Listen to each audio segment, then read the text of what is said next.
Hello again. Well, after a few months, I think this lockdown has dragged me out of retirement. Seriously, though, I want to say a few things about this horrendous worldwide pandemic we find ourselves in the middle of, where this horrible coronavirus is spreading among us all over the world. A virus that's resulting in thousands and thousands of lives, unfortunately, being lost. So, yeah, now is a time for us to look after each other, to look after ourselves. It's a time for us to show our admiration for those people who are fighting to save lives and fighting to control and beat this virus. Okay? But even so, amid all this fear and worry and heartbreak, we should not lose sight of the fact that all the signs are pointing to this virus actually being inflicted on us intentionally. So we should still question the origins of this virus. Now, as is ever the case when we're trying to find out a truth, we are best to steer clear of the misinformation that's given to us by our governments and by their lapdogs, the mainstream media. Okay? Because as far as I'm concerned, all the signs are pointing to the answer to this question lying somewhere between the United States and China.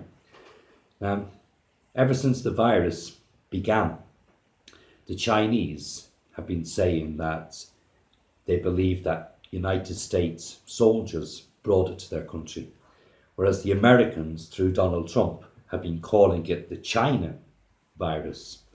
Now, there's also been lots of rumours. One of the rumours is that back in 2015, the United States government actually paid some Chinese scientists to create a virus.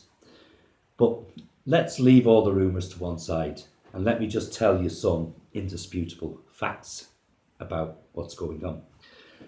In September of 2019, last year, the United States government made a documentary, brought out a documentary, and they called it Event 201.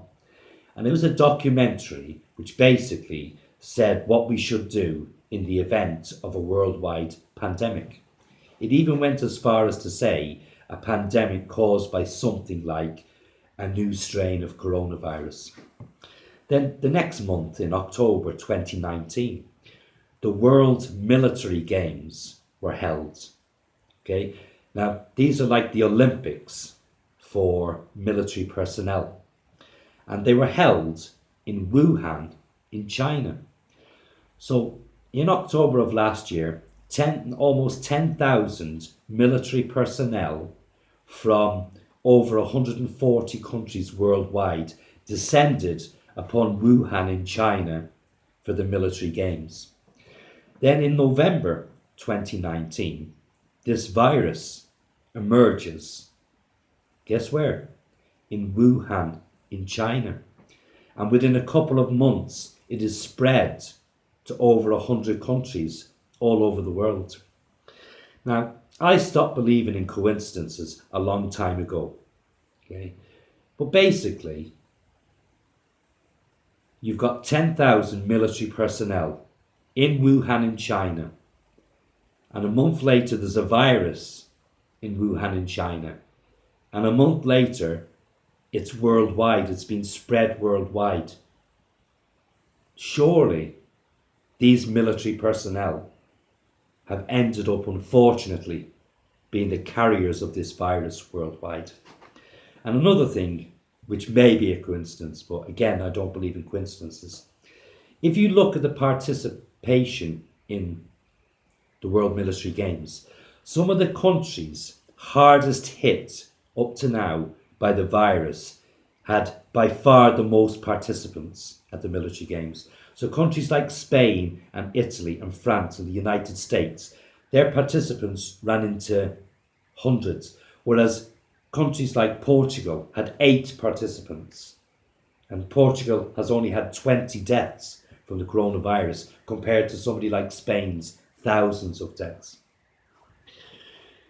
Anyway, you might ask me, why the hell would anybody intentionally release a killer virus like this?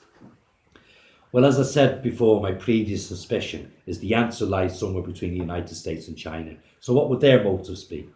Well, maybe the United States, brought it via their military to China in order to discredit China throughout the world. The United States has been known to do things to discredit other countries. Do you remember the weapons of mass destruction that were never in Iraq? I think Iraq was discredited around the world then, don't you? But what would China's motives be? Well, maybe China's motives would be taking advantage of the fact that 10,000 military personnel from all over the world were in Wuhan, and maybe taking advantage, knowing fine well that if they're to release the virus then in Wuhan, these military personnel are unknowingly going to spread it worldwide, giving China, who've got the head start, such a head start that they can build a hospital in 1 week. Okay, China with the head start recover the quickest and then can economically take over large businesses around the West.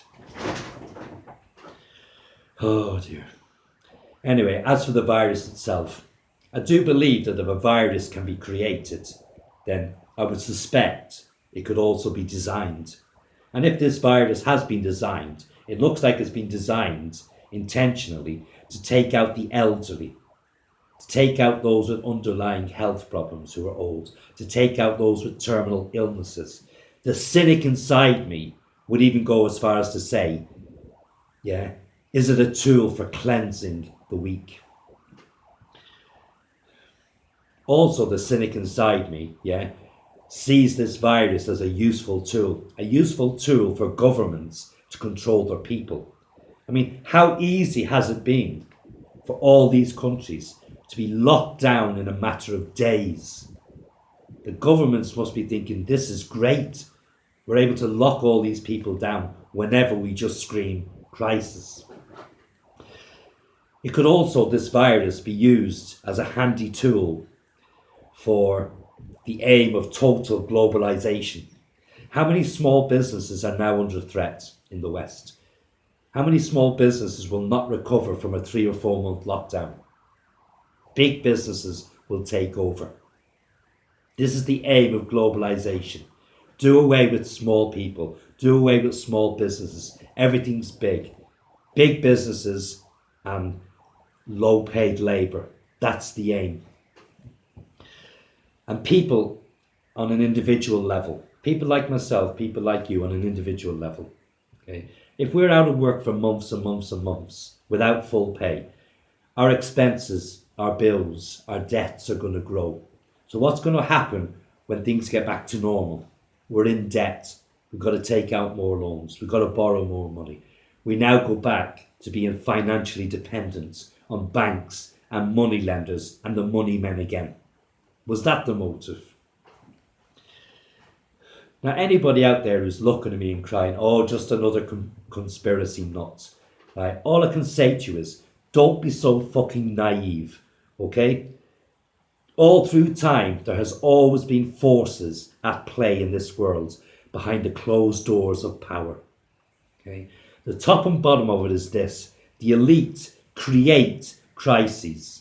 They create crises in order, to create fear, to exert control, and most of all, to line their own pockets. If you look after the lie that was 9/11, the United States government implemented draconian measures over the American people. 20 years down the line, most of them draconian measures are still in place, even though that threat has long, long passed. So anyway, yes, right now it is a time for you to look after yourselves. It's a time for you to look after your loved ones, look after each other. And together, we all will get through this, okay? But that doesn't stop us, once we do, from demanding answers, okay? And for holding people accountable. Throughout time, people have been let away with stuff like this, with the most horrendous of crimes. 9/11, the world wars, the raping and pillaging of children all through time. People are being led away with it. They're being allowed to die. Epstein, George Bush, the lot, being allowed to die before they're held accountable.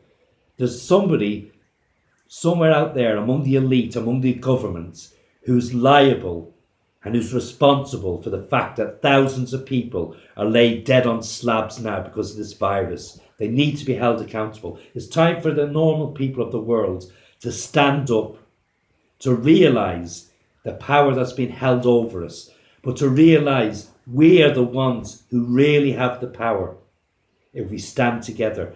We stand together and fight back against the forces that would wish to suppress us for now and for all time. Until next time, guys, feel free to like, share, subscribe, and please do take care of yourselves, okay? Bye for now.